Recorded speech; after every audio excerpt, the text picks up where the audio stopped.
मुलाकात पर मुलाकात बनेगी बात।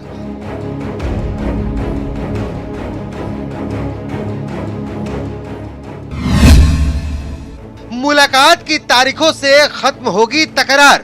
मैडम ने कहा, सोनिया जी ने 10-15 दिन के बाद फिर उन्होंने कहा कि आप लोगों से बात करेंगे। लालू नीतीश साथ बनेगी विपक्ष की बात।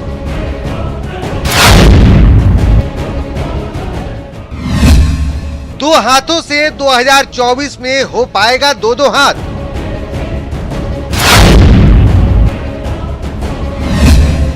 क्षेत्रीय क्षत्रपों के दम पर दिल्ली होगी फतह। बीजेपी का वार, फ्यूज बल्ब वाला प्रहार। इतने सारे योजनाओं को चलाते हैं और हर गरीब का घर उजियारा करते हैं। दिल्ली से आए, क्या लेकर आए? तो दिल्ली गए तो जब लौटे तो क्या लेकर आए, यही छोटा सा सवाल पूछा जा रहा है। खबर को समझाने हम बैठे हैं और सबसे पहले बात उसी सियासी पारे की जो हर वक्त चढ़ रहा है। पिछले 20 दिन में नीतीश कुमार 2 बार दिल्ली का दौरा कर चुके और पिछले दौरे में तकरीबन 10 नेताओं से नीतीश कुमार ने मुलाकात की, जबकि इस बार सिर्फ सोनिया गांधी से मिलने का कार्यक्रम तय था। मुलाकात हुई लेकिन मुलाकात की बात सामने नहीं आई। रिपोर्ट देख लीजिए, फिर समझिए कि फैसले में फासला क्यों है।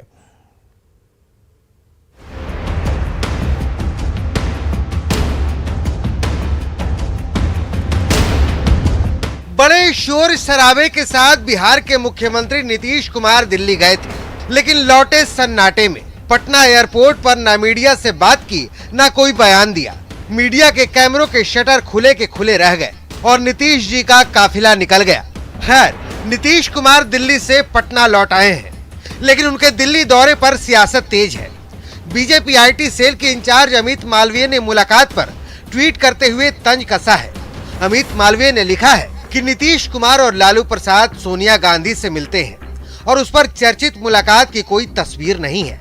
कांग्रेस अध्यक्षा ने बिहार का इतना अपमान किया और प्रधानमंत्री पद के उम्मीदवार नीतीश कुमार को तिरस्कृत करके भेज दिया। बाहर निकल के लालू नीतीश एक दूसरे का हाथ पकड़ के फोटो खिंचवाए। बीजेपी की तरफ से पूर्व डिप्टी सीएम सुशील मोदी ने भी नीतीश कुमार पर निशाना साधा। सुशील मोदी ने कहा कि नीतीश का मिशन फेल हो चुका है। सोनिया जी ने तो इतनी कटसी भी नहीं दिखाई कि उनको दरवाजे तक छोड़ने के लिए आए।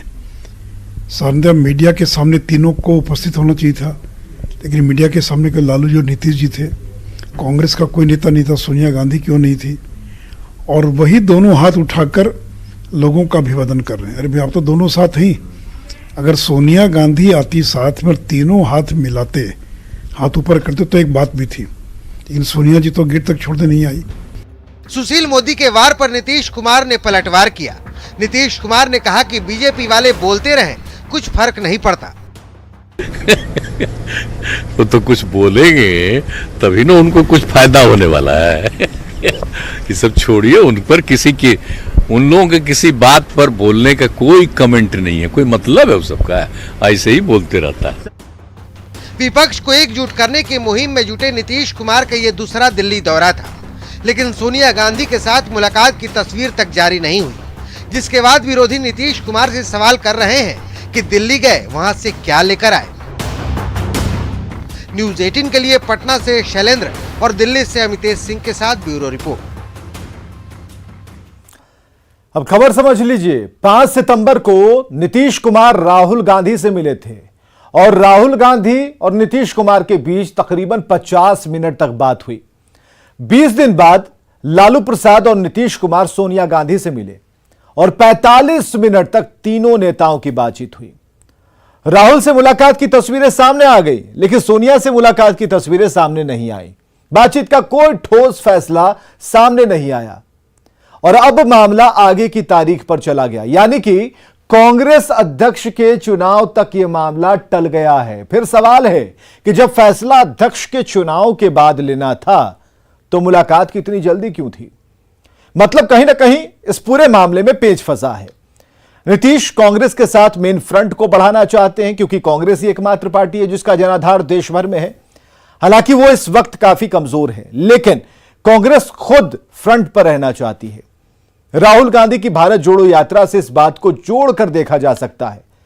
दूसरी तरफ कई क्षेत्रीय दलों को कांग्रेस से परहेज है, क्योंकि क्षेत्रीय दलों की अपनी महत्वाकांक्षाएं हैं। 1.5 महीने पहले तक नीतीश कांग्रेस के खिलाफ खड़े थे। बात आरजेडी की करें तो आरजेडी 2020 की हार के लिए कांग्रेस को जिम्मेदार मानती है। 2020 के बाद जो आरजेडी का जो गुस्सा है वो कांग्रेस पर हमेशा दिखा। उपचुनाव में कांग्रेस को आरजेडी ने भाव नहीं दिया। नीतीश तेजस्वी की सरकार बनी, लेकिन कांग्रेस से 2 मंत्री बने, जबकि कांग्रेस ने 4 मंत्रियों की मांग की थी। मतलब साफ है कि नीतीश की मंशा एकजुट करने की है जरूर, लेकिन इस राह में रोड़े कम नहीं हैं। बिहार के मुख्यमंत्री नीतीश कुमार के यूपी के फूलपुर से चुनाव लड़ने की कयासबाजी पर यूपी के डिप्टी सीएम केशव प्रसाद मौर्य ने बड़ा हमला बोला। केशव प्रसाद मौर्य ने कहा कि नीतीश जी यूपी से चुनाव लड़ेंगे तो जमानत जब्त हो जाएगी। केशव प्रसाद मौर्य के बयान पर सियासत गर्म है।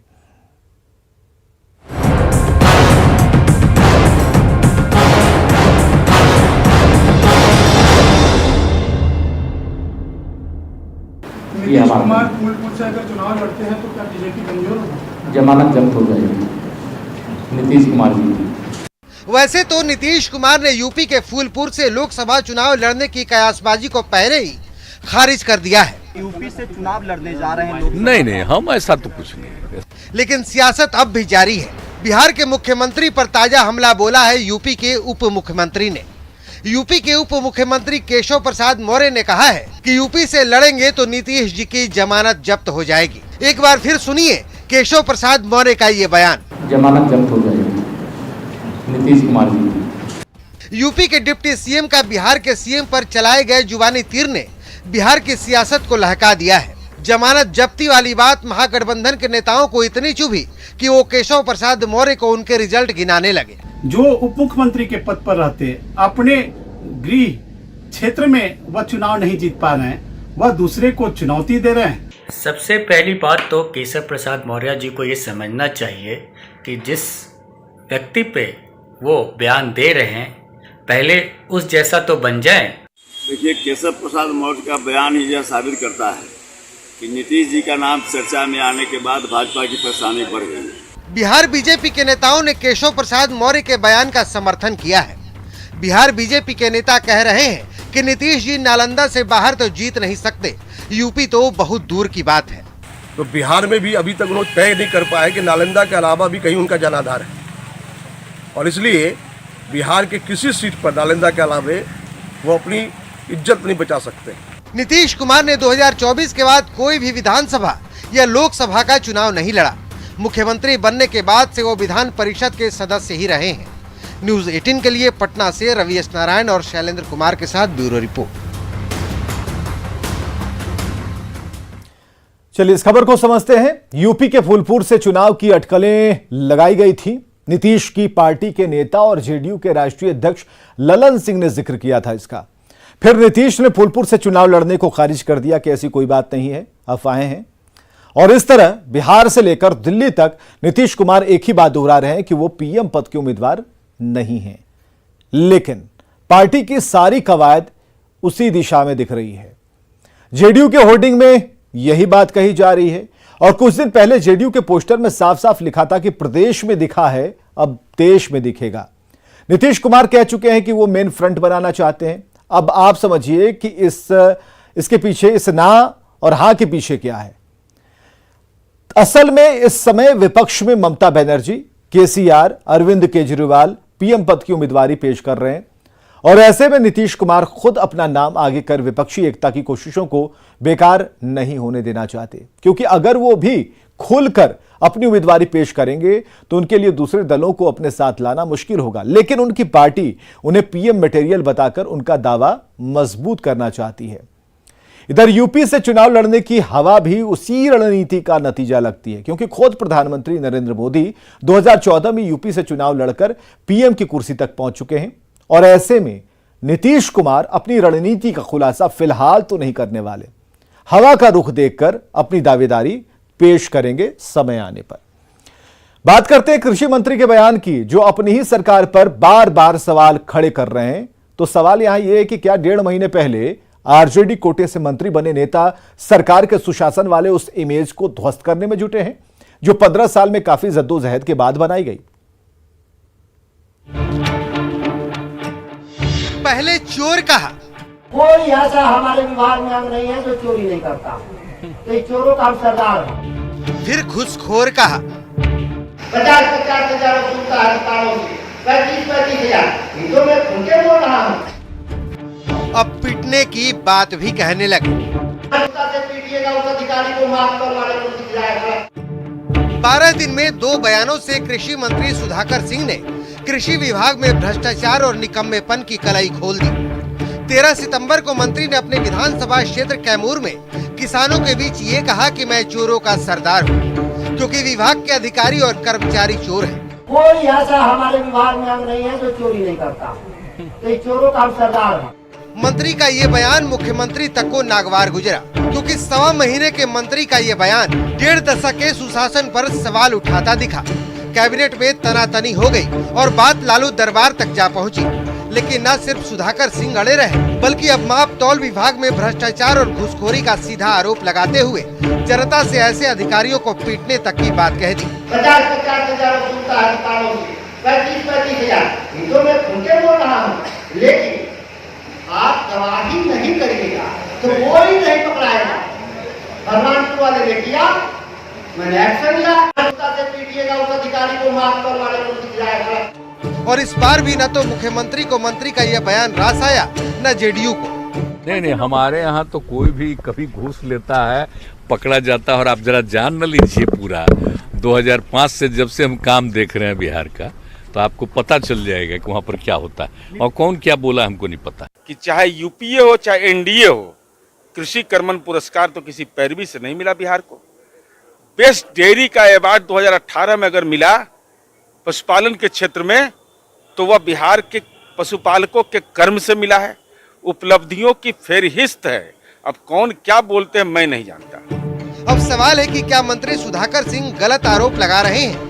क्या अधिकारियों को भ्रष्ट बताकर कहीं और निशाना साध रहे हैं? क्या वो बिहार में भ्रष्टाचार के खिलाफ एक्शन के दावे को झूठ बता रहे हैं? क्या वो अपनी इमेज बनाने के लिए अधिकारियों को चोर और घूसखोर बता रहे हैं? और सबसे बड़ा सवाल ये कि अगर अधिकारी भ्रष्ट है तो एक्शन कौन लेगा? मंत्री आप हैं तो ऐसे अधिकारियों को सुधारेगा कौन? Bureau report, news 18 network. तो अब सवाल है कि सुधाकर सिंह मंत्री और उनकी सरकार है, कहीं कोई दिक्कत नहीं लगती, उन्हें सरकार से बात करनी चाहिए। क्या आरोप लगाकर सुधाकर सिंह अपनी छवि चमका रहे हैं? सवाल है कि क्या मंत्री सुधाकर सिंह गलत आरोप लगा रहे हैं? अधिकारियों को भ्रष्ट बताकर कहीं और निशाना साध रहे हैं? भ्रष्टाचार के खिलाफ एक्शन के दावे को झूठ बतला रहे हैं? इमेज बनाने के लिए अधिकारियों को चोर घूसखोर बता रहे हैं?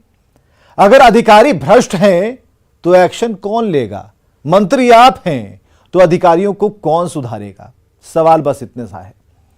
अब आपको काम की खबर बताते हैं। अगर आप ऑनलाइन पैसों का लेन देन करते हैं, संभल जाइएगा, क्योंकि आपके जेब पर साइबर ठगों की नजर है। और ये ठग इतने शातिर हैं कि तरह तरह के हथकंडे अपनाकर आम से लेकर खास लोगों तक लाखों का चूना लगा रहे हैं। सावधान, सावधान, सावधान।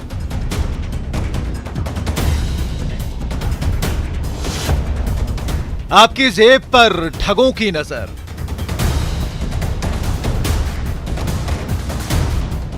अगर आप मोबाइल के जरिए ऑनलाइन पैसे का लेन देन करते हैं तो जरा संभल जाइएगा, क्योंकि आपके नोटों पर साइबर ठगों की नजर है।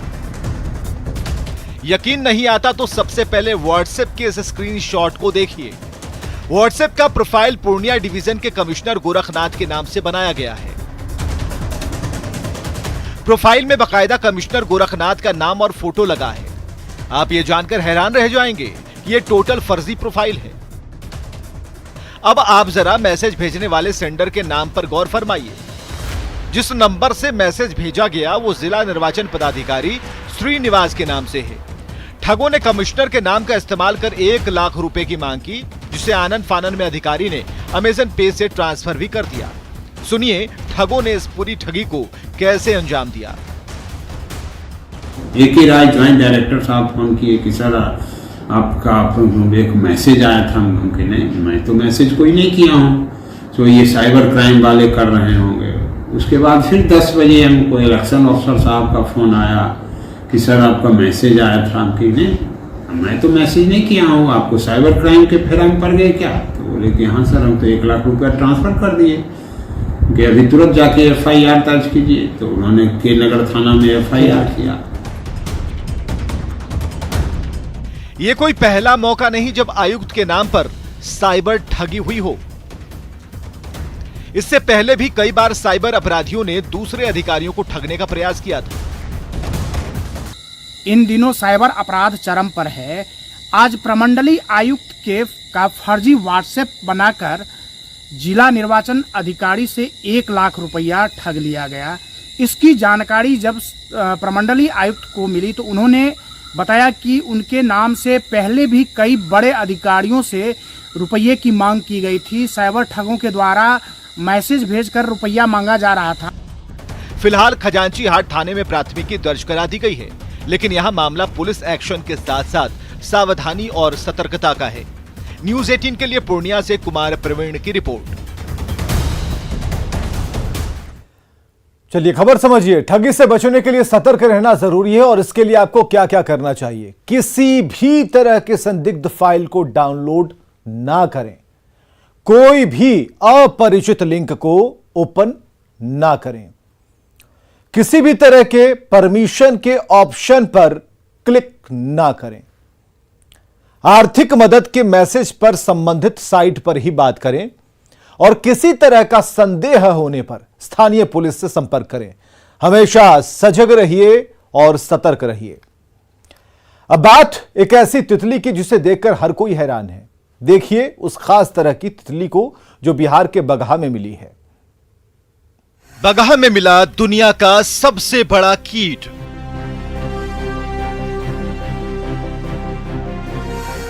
कीट के पंखों पर सांप जैसी आकृति,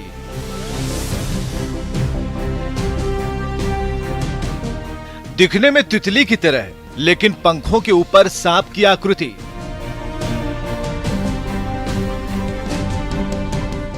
जिसने देखा वो हैरान रह गया। पहले तो लोगों ने इसे साक्षात सांप ही समझा, लेकिन जब पास आकर देखा गया तो उसका रंग, रूप और आकार बिल्कुल अलग था। कोई इसे वन देवी का अवतार मानने लगा तो कोई शैतान का स्वरूप। कुछ लोगों ने घी के दिए जला दिए तो कुछ लोगों ने अजीब-गरीब सी तितली के सामने अगरबत्ती जला दी। यह दुनिया में पाए जाने वाले पतंगों में सबसे बड़ा है। तितली की तरह दिखने वाला ये कीट असल में बहुत दुर्लभ है और दिन के समय ये शायद ही कभी दिखाई देता है।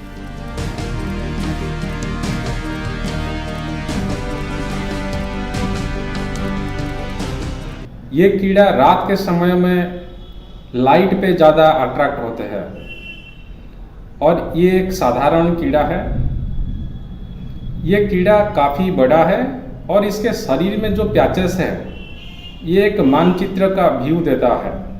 इसी के चलते इसका नाम पड़ा है अटलास मॉथ। ये सबसे बड़े कीटों में से एक है।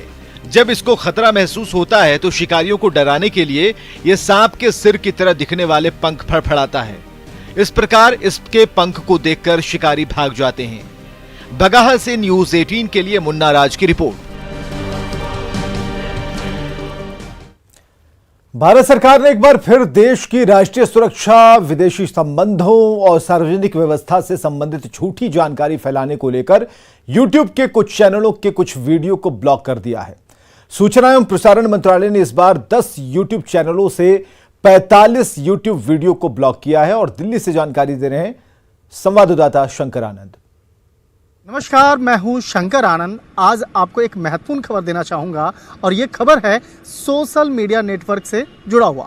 दरअसल पिछले कुछ समय के दौरान में सोशल मीडिया पर कई ऐसे वीडियो अपलोड किए जा रहे थे और जो समाज के लिए घातक साबित हो रहे थे। लिहाजा इन मामलों की गंभीरता को देखते हुए केंद्रीय सूचना और प्रसारण मंत्रालय के द्वारा एक बड़ी कार्रवाई को अंजाम देते हुए 45 वीडियो और 10 YouTube चैनल्स को ब्लॉक कर दिया गया है। अगर इसकी वजह की अगर बात करें तो जिस तरह से पिछले कुछ सालों के दौरान में देखा गया था कि कई ऐसे YouTube चैनल्स हैं जो सोशल मीडिया के माध्यम से कई ऐसे अफवाहों को क्रिएट कर रहा है, अफवाहों का बाजार फैला रहा था, और इस मामले की लगातार जो केंद्रीय खुफिया एजेंसी IB के द्वारा तमाम इनपुट्स को इकट्ठा किया जा रहा था और उन तमाम इनपुट्स को कई मंत्रालय के साथ में, केंद्रीय गृह मंत्रालय के साथ साथ केंद्रीय सूचना और प्रसारण मंत्रालय में भी साझा किया जा रहा था।